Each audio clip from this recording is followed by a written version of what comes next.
Dans cette vidéo, on voit la mise en plan dans AutoCAD à partir d'un dessin fourni. Donc, on vous a donné comme exercice un cartouche dans lequel il y a déjà des onglets de paramétrer, donc des mises en page déjà faites.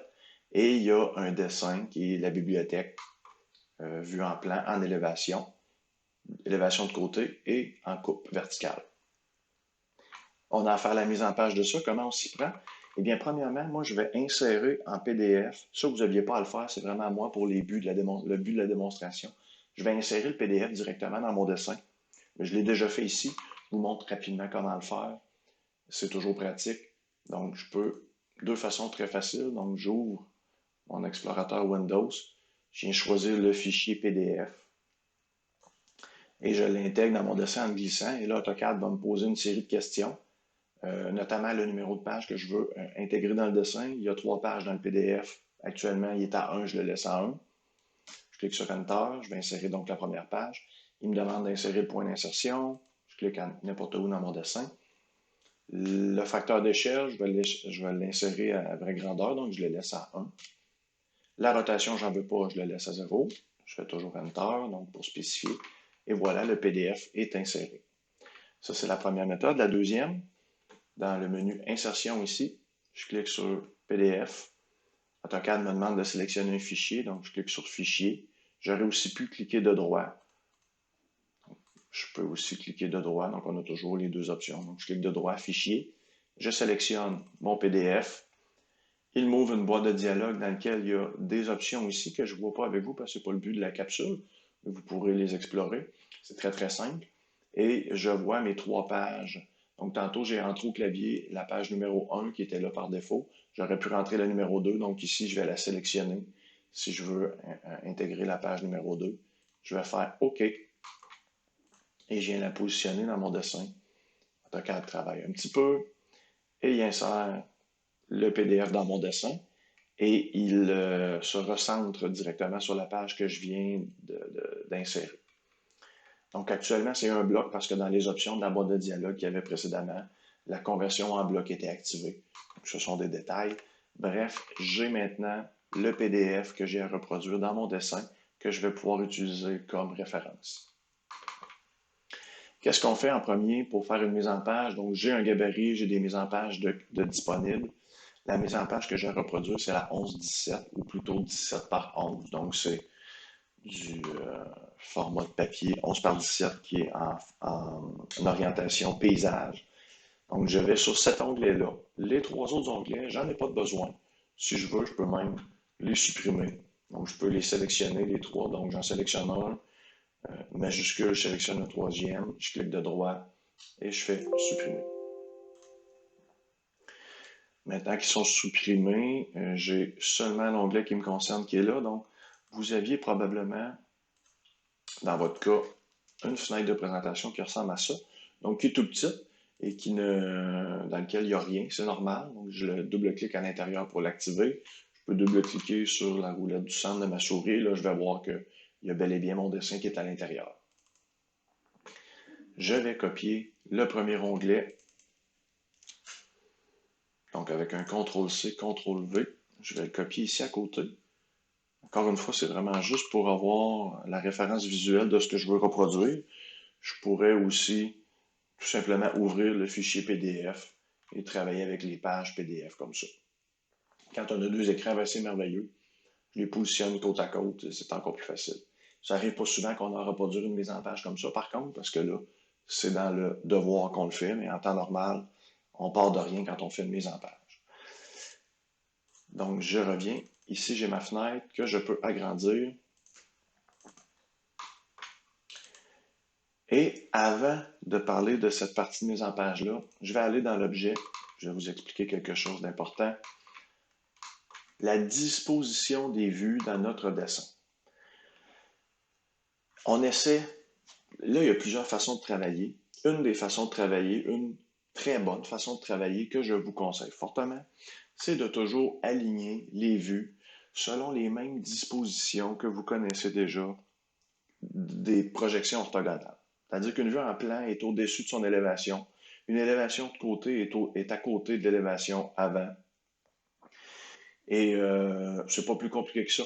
Donc, on aligne nos vues. Ça fait quoi? Ça fait deux choses. Premièrement, dans la structure de dessin, quand on est en objet, c'est beaucoup plus facile de créer nos vues de dessin. Donc, à partir de la vue en plan et de la coupe, on peut tracer nos lignes de construction d'une vue. Là, j'y vais rapidement comme ça. Donc, d'une vue à l'autre et de la vue en plan, par exemple. Tiens, on trace nos lignes. On finit en dessinant l'élévation. Donc, on utilise ces lignes-là, on peut les ajuster. Et là, avec toutes les commandes de dessin qu'on connaît. Donc, ça va très, très bien pour faire le dessin et très peu de risque d'erreur. Et une fois que c'est fait, c'est plus facile de comprendre aussi, de se repérer rapidement dans un dessin. Donc, ça devient habituel, ça devient un réflexe. Quand on prend l'élévation, on sait qu'à gauche, il va y avoir l'élévation du bout. On sait qu'un peu plus loin à gauche, il va y avoir probablement la coupe de cette élévation-là. Donc, si je regarde un meuble, je veux trouver la coupe rapidement, j'aurai le réflexe d'aller soit à gauche ou à droite, parce que des fois, c'est la coupe dans l'autre orientation qu'on va utiliser. Même chose, les vues en plan, je vais aller chercher en haut. Donc, c'est une méthodologie de travail qui fait qu'on devient très, très efficace. Je peux aussi facilement, de cette façon-là, copier une vue par-dessus une autre pour valider que les lignes se superposent et que nos vues sont cohérentes, que la largeur de mes caissons est la même sur l'avant-plan et sur l'élévation. Je peux changer le calque pour m'aider à visualiser si je veux, et je peux même positionner ma vue sur un calque non imprimable et le laisser carrément dans mon dessin, éventuellement, puisque ça ne s'imprime pas. Donc, ça devient très, très facilitant. Maintenant, ceci étant dit, je retourne à ma mise en page. Donc, la première page est très facile parce que j'ai deux vues qui sont déjà alignées côte à côte dans mon espace objet. Donc, qu'est-ce que j'ai à faire? C'est aller choisir la bonne échelle. Dans ce cas-ci, c'est l'échelle 1,16. Là, c'est facile, je vais lire l'échelle puisque je reproduis une mise en page existante. Sinon, qu'est-ce que je fais? J'essaie d'y aller avec une échelle qui est logique. Souvent, c'est un petit peu essai-erreur. J'essaie à l'échelle 1,8. Oh, ça ne rentre pas dans mon dessin, ça ne fonctionnera pas. Je peux y aller avec l'échelle 1,10. Ça pourrait rentrer, mais j'ai peu d'espace pour mettre des cotes et mettre des bulles, des annotations. Échelle 1,16. Voilà. Ça a une certaine logique. Donc, on peut y aller comme ça. On y reviendra Là, on travaille plus la méthodologie, donc les fonctions du logiciel, les commandes. Mais comment on fait une mise en page? C'est quoi la logique à utiliser? On y reviendra un petit peu plus tard. Donc, je positionne mon élévation comme ça, et c'est fait. C'est pas plus compliqué. On n'avait pas besoin d'inscrire le texte. Les bulles, on va le voir à la fin. Donc, première page, c'est déjà fait. Je peux à la fin sélectionner ma vue, cliquer droit et la verrouiller. Donc, je mets le verrouillage actif. Je peux aussi tout simplement sélectionner ma vue et venir barrer avec le cadenas ici. Ou si votre barre de propriété est affichée à gauche, on a l'option de verrouiller l'affichage, oui ou non, ici, donc via la barre de propriété. C'est toutes des bonnes façons. Si j'ai plusieurs vues, je peux toutes les sélectionner et faire une ou l'autre de ces dernières options qu'on vient de voir. Ça va fonctionner pour les trois vues en même temps. Donc, je viens verrouiller ça. C'est pas tellement grave si vous l'oubliez, mais vous allez apprendre très, très rapidement que c'est préférable de verrouiller. Maintenant que ma première page est faite, j'en crée une deuxième. Et là, tiens, je pourrais la renommer cet onglet-là.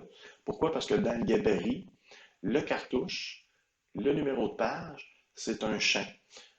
Un champ, c'est quoi dans Tocard? Ça vient chercher l'information qui est imbriquée ou intégrée quelque part dans le dessin. Donc, le numéro de page ici du cartouche vient chercher l'information qui est écrite dans l'onglet de dessin. Actuellement, c'est 11-17, donc c'est écrit 17 par 11 plutôt. Si je double-clique sur mon onglet, je lui donne la page 201A, il n'y a absolument rien qui se passe, c'est normal. Je fais RG pour régénérer mon dessin et là, on voit que le champ se met à jour et ça va utiliser le nom de l'onglet. Qu'est-ce qu'on met comme pagination? Il y a plusieurs bonnes façons de faire une pagination de dessin. Ça relève très souvent d'un standard d'entreprise. Si vous faites pour vous, D01, c'est très, très, très répandu comme façon euh, d'inscrire les numéros de page dans un dessin. Le A serait évolutif selon les pages d'un même item. Donc, un item 1, ici on a la bibliothèque.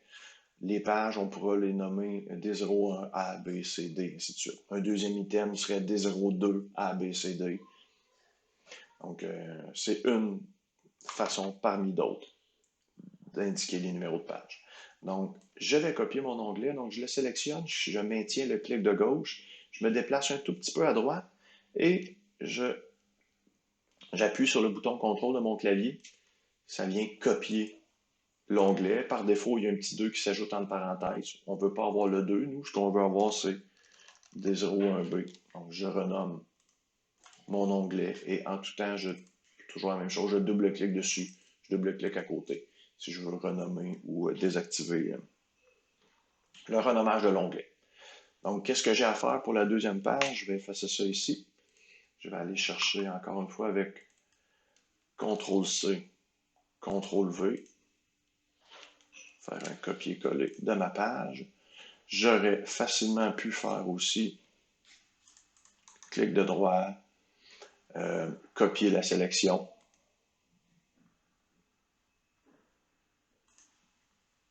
Et aller dans mon onglet. Pardon. Si je sélectionne ma sélection, je fais clic de droit, je fais copier la sélection. AutoCAD me demande de sélectionner le point de base, donc ça devient un peu plus précis. Des fois, on a besoin de sélectionner un point de base. Oups, un petit instant. Je suis en train de vous induire en erreur. Si c'est pas copier, ça c'est le même copier que le copier qu'il y a dans le bandeau ici. Donc, ça me permet de copier un élément dans l'espace objet. Si je veux le copier d'un espace à l'autre, je vais utiliser le presse-papier. On voit que je ne le fais pas souvent de cette façon-là, donc on prend le presse-papier. On peut copier ou copier avec point de base. Donc si je copie, ça copie et je m'en vais dans un autre onglet. Je vais faire presse-papier coller. Presse-papier coller. Ça va coller ma vue. J'aurais aussi pu le sélectionner, faire presse-papier, copier avec point de base. Je le prends ici. Je l'amène dans un autre onglet. Je fais presse-papier, coller, comme ça. C'est une autre fonction. Personnellement, donc, vous aurez compris que je n'utilise pas beaucoup cette méthode-là. Je fais toujours CTRL-C, CTRL-V. Et si je veux copier avec un point de base, je fais CTRL majuscule C. Et l'AutoCAD me demande de spécifier le point de base. Je prends un point. Je vais dans un autre onglet et je fais CTRL-V. Comme ça.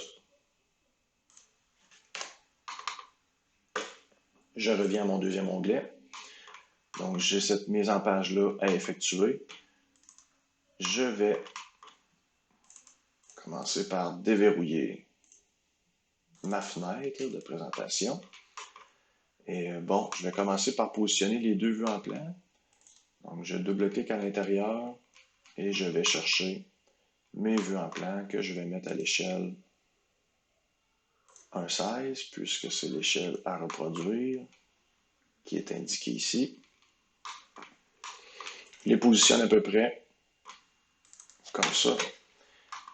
Maintenant, je vais aller chercher mes deux détails.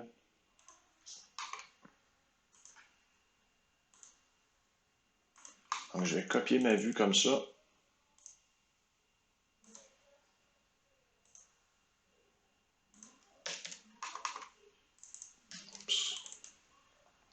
Donc, je copie ma vue. Et là, je vais aller agrandir la zone de mon détail. Donc, je vais aller zoomer sur la zone de mon détail sur ma vue en plan.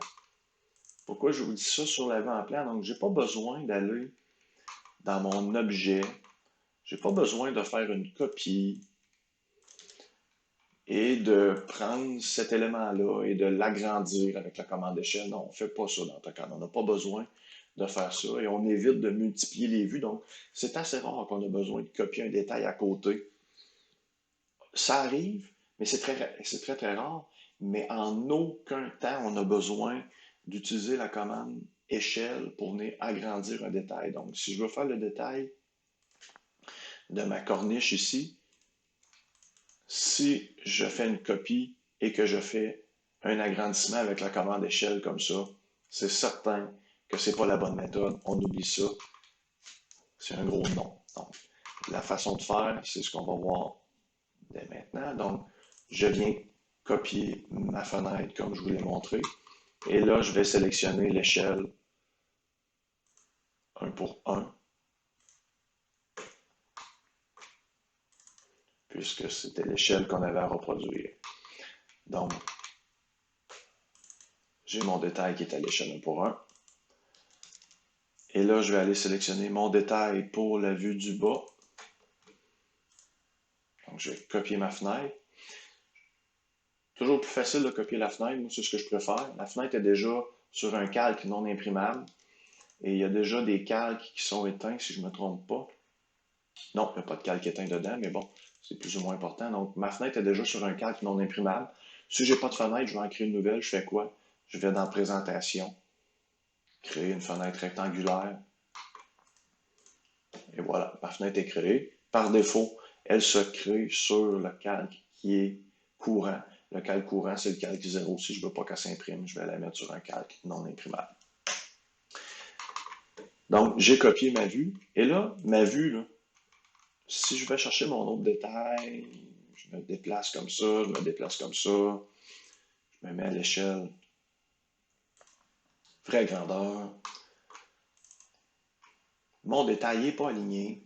Je peux l'aligner à peu près, mais c'est pas terrible.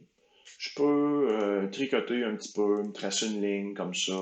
Je peux essayer de repositionner mon détail. Bon, c'est une méthode qui est correcte, mais pas très très précise. C'est pas une méthode que j'aime, mais pas du tout. Je vous montre deux façons de bien aligner des vues. Parce que le détail, on veut qu'il soit aligné à notre vue en plan. Nos deux vues en plan sont parfaitement alignées. Même chose pour les détails, dans la mesure du possible. Encore une fois, il arrive qu'il y a des situations particulières où on est obligé de tricher, mais quand on peut respecter cette convention-là d'alignement des vues, on le fait. Petite parenthèse, je vois ici que je n'ai pas encore redimensionné, donc ma vue fait en sorte que mon dessin touche à mon cadrage. On essaie d'éviter ça en dessin technique. Donc, je vais réduire un petit peu la dimension de ma fenêtre pour qu'il y ait un espace entre mon dessin et mon cadrage pour faire une délimitation. Donc, je copie ma vue ici, comme ça. Deux méthodes. La première, je double-clique à l'intérieur et je me sers de mes bandes de défilement qui sont à droite et en bas dans AutoCAD pour déplacer ma vue. Ça fait quoi quand j'utilise ça? C'est que ça se déplace parfaitement à la verticale ou parfaitement à l'horizontale. Donc, je suis certain de conserver mon alignement. C'est la même chose avec la vue d'en bas. Si j'ai pas c'est possible que vous n'ayez pas, soit chez vous ou à l'école, vous n'ayez pas ces bandes-là qui soient affichées. Je pense que par défaut, AutoCAD ne les affiche pas depuis quelques années, ce qui est un peu étrange. Si vous voulez les afficher, vous allez dans Options. Dans Affichage, vous allez cocher, et là, je vais chercher un petit peu parce que je ne le fais pas souvent. Petit instant. Afficher les barres de défilement dans la fenêtre de dessin. Donc, l'onglet ici, c'est ce qu'il faut qu'il soit coché pour les afficher. Ensuite, on fait Appliquer, OK, et vos bandes seront affichées. Donc, la première méthode, c'est d'utiliser ces bandes de défilement-là. La deuxième méthode, je vous la montre avec le prochain détail dans quelques minutes. Donc, je reproduis à peu près la mise en page. Comme ça, voilà. Donc, ça ressemble à ça. Je ne rentre pas plus en profondeur là, dans les détails. Donc, ce sera à vous de peaufiner tout ça. Évidemment, je peux déplacer mes vues de dessin. Je peux les redimensionner très facilement. Page numéro 3. Donc, je copie mon onglet. Et là, je le renomme D01C. Comme ça, je peux faire un petit petite régénération pour que les modifications s'activent. Je vais aller sélectionner le CTRL-C, CTRL-V. Ma page. J'efface deux de mes fenêtres de présentation que je n'ai pas de besoin. Je vais commencer avec ma grande vue. Personnellement, je commence toujours par les plus grandes vues. Toujours plus facile de localiser les gros éléments en premier et d'aller imbriquer ensuite les petits éléments. Comme quand on débite une feuille sur la scie à panneau, petite parenthèse. Donc, ici, l'échelle que je veux utiliser, tiens, c'est l'échelle 1,16. C'est facile, j'ai déjà l'exemple, j'ai juste à reproduire ça. Le but, c'est de maîtriser les fonctions du logiciel. Donc, je redimensionne ma vue comme ça, voilà, c'est positionné. Et là, j'ai des détails. J'ai 1, 2, 3, 4 détails à les positionner. Je copie ma vue, comme ça. Je vais agrandir ma fenêtre à peu près. Je vais aller cibler le détail que j'ai besoin, qui lui est en vraie grandeur. On essaie d'uniformiser les échelles de notre dessin, c'est-à-dire que si mes détails sont en vraie grandeur, autant que possible, je les conserve en vraie grandeur sur tout mon dessin. Donc, si possible, de ne pas avoir des détails vraie grandeur, des détails demi-grandeur, c'est toujours ça qui est l'idéal. Plus la page est petite, plus c'est difficile de respecter certaines conventions de dessin comme ça. Et quand on peut, on les respecte. Et là, je vais aller sélectionner, je vais aller, c'est-à-dire créer ma vue du bas. Moi, j'aime pas quand mes vues dépassent, quand mes fenêtres dépassent de mon cadre, donc je les positionne comme ça. Et donc là, je vais faire mon détail du bas ici. La deuxième méthode, je vous la montre à l'instant. Tantôt, je vous ai montré avec les barres de défilement latérales. Là, je fais tout simplement copier ma vue. Je l'agrandis comme ça. Je la rapetisse. C'est comme ça. Et comme je ne l'ai pas déplacé, j'utilise toujours la fonction polaire. Hein. Donc là, on voit polaire est affiché à l'écran. Si je me déplace un petit peu, hop, je perds mon alignement. Donc, je ne suis plus parfaitement aligné à la verticale avec ma vue. Donc, personnellement, c'est le mode polaire que j'utilise. Vous pouvez, si vous préférez, utiliser le mode ortho, qui lui vient bloquer directement à la verticale ou à l'horizontale, au lieu du mode polaire qui nous offre différentes possibilités selon les angles qu'on le paramètre. Donc moi, je suis toujours en mode polaire, je localise ma vue et voilà, je sais que je suis aligné avec mon autre vue. Je la positionne comme ça. C'est ça du haut. Voilà, ça ressemble à ça. Je peux toujours prévisualiser ici en sélectionnant mon icône. Voilà à quoi ça ressemble.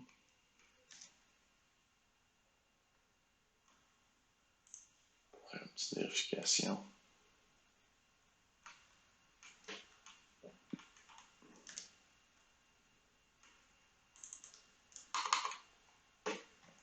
Donc, et voilà. Maintenant, il me reste à créer mes deux vues ici à ma droite. Je vais copier ma vue.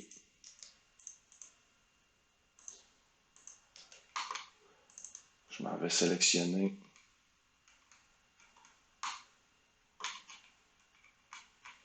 le détail du nez.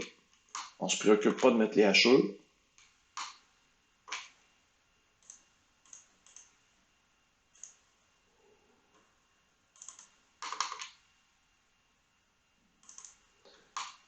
Donc, à l'échelle 1,1. Et je veux créer un autre détail.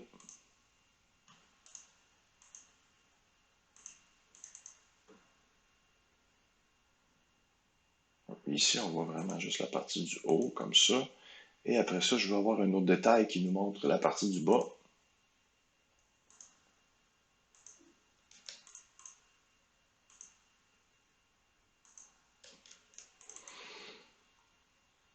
Donc, Donc, je peux descendre avec les poignées pour être sûr de garder mon alignement. Je me positionne à peu près comme ça. J'y vais rapidement. Comme ça. Là, j'ai un espace entre mes vues. Si je fais une prévisualisation, c'est ce que ça me donne. Étant donné que c'est un détail, le détail D5, qui finalement est l'agrandi de toute la partie avant de ma vue en coupe, mais que dans le détail, je monte seulement le haut et le bas, donc c'est comme un détail qu'on vient couper. Il est très, très préférable d'aller intégrer un symbole de coupe. Symbole de coupe, dans notre dessin, c'est un bloc.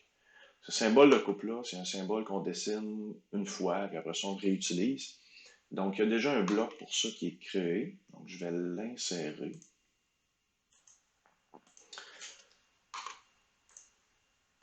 Hop, petit instant, problème technique. Donc, j'insère un bloc. Et le bloc de coupe métrique. Je viens de l'insérer comme ça. C'est un bloc dans lequel il y a un nettoyage, ce qui fait que je peux l'agrandir un petit peu. Et ça vient cacher les lignes. Donc, si je l'agrandis comme ça cache les lignes. Donc, nous, ce qu'on veut ici, c'est aligner avec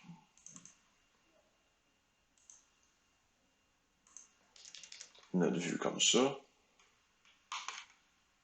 Et idéalement, donc, cette brisure-là, cette ligne de bris, cette ligne de coupe, doit faire la totalité de la largeur du dessin. Donc, ça devrait ressembler à peu près à ça. Si je fais une prévisualisation, ça me donne ça. Donc là, on voit que je représente une partie de mon dessin, mais que j'ai coupé pour faire ma mise en page. Voilà, pour la disposition des vues, ça ressemble à ça. Ce qu'il nous reste à faire ensuite, c'est intégrer les bulles dans notre dessin.